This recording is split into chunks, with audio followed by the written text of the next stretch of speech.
कल वाली बाजार जब पस्त भी था तो भी बिग स्टॉक्स का जलवा जस का तस बना हुआ था। ऐसे में ये सबसे इंपॉर्टेंट हो जाता है, जब बाजार ठंडा पड़ता है ना बिग स्टॉक्स ज्यादा याद आने लगती है।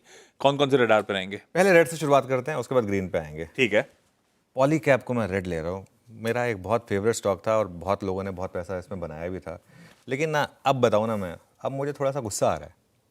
अब ये प्रमोटर फिर स्टेक बेच रहे हैं और एक तो ये शेयर बहुत महंगा हो गया, आप देखिए। और पता है मुझे दिक्कत कब आती है? जब एक बड़ी रैली के बाद प्रमोटर हिस्सा बेचने आ जाते हैं और एकदम पॉजिटिव एनवायरनमेंट में, जब वो जीएसटी कट ये सब कुछ, उसके बाद एक इतना अच्छा एनवायरनमेंट बन गया है, उसके बाद आके आप बेच देते हैं। अब यहाँ पे रिटेल का पैसा मुझे लग रहा है बनना मुश्किल है पॉली कैप का। जून में भी प्रमोटर्स ने 2% हिस्सा बेचा था। जैसे ही लॉक इन खत्म हुआ, अर्निंग सीजन से जस्ट पहले, फिर आके आप अपना हिस्सा बेच रहे हैं यहाँ पर प्रमोटर। और मैं तो सिंपल पूछ रहा हूँ, प्रमोटर हिस्सा बेचे तो रिटेल क्यों ले? एक आध बार समझ में आता है, एक आध बार समझ में आता है कि आप वो कर रहे हैं।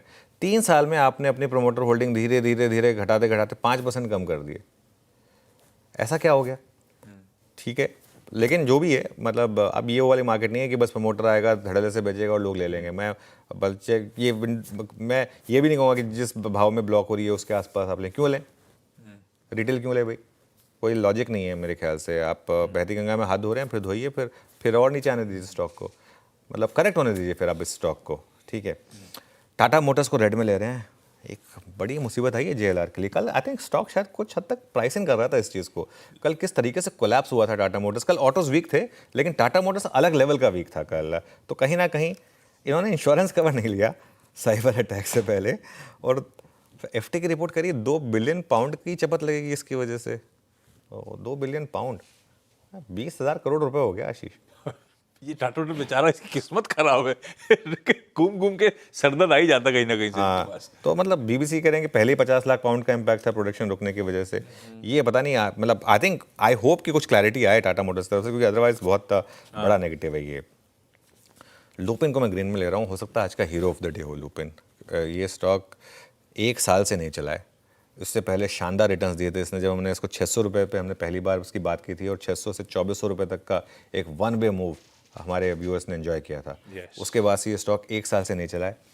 अब अगर ये न्यूज़ जो कह रहे हैं 16.3 बिलियन डॉलर की मार्केट में अगर इनको एंट्री मिल रही है, तो ये इनके लिए हो सकता है कि एक बहुत बड़ा ब्लॉकबस्टर प्रोडक्ट हो जाए। HIV की बात हो रही है यहाँ पर। HIV की इलाज, वैसे भी HIV का इलाज बहुत कम ही कंपनियाँ कर पाई हैं, तो उस हिसाब से 16.3 बिलियन डॉलर ये एक मार्केट साइज़ है। मैन्युफैक्चरिंग नागपुर प्लांट से होगी। ये मुझे लग रहा है आज का हीरो ऑफ द डे भी हो सकता है, क्योंकि वैसे फार्मा कंपनियों में ट्रैक्शन काफ़ी ज़्यादा है, तो इसके लिए इसको रेडार पर रखें। उसके अलावा ONGC और ऑयल इंडिया बहुत ज़्यादा हाई कन्विक्शन बिग स्टॉक्स नहीं है, लेकिन फिर भी क्योंकि एकदम से एक नया क्यों निकल कर आया कि ब्रेंट क्रूड में वापस उछाल आ रहा है और डॉलर रुपी थोड़ा सा वीक हो रहा है, और जो कॉम्बिनेशन है वो कॉम्बिनेशन इन कंपनियों के लिए अच्छा है, ONGC और ऑयल इंडिया के लिए। इसके लिए इनको ग्रीन में लिया। और इन स्टॉक्स ने कुछ करा भी नहीं।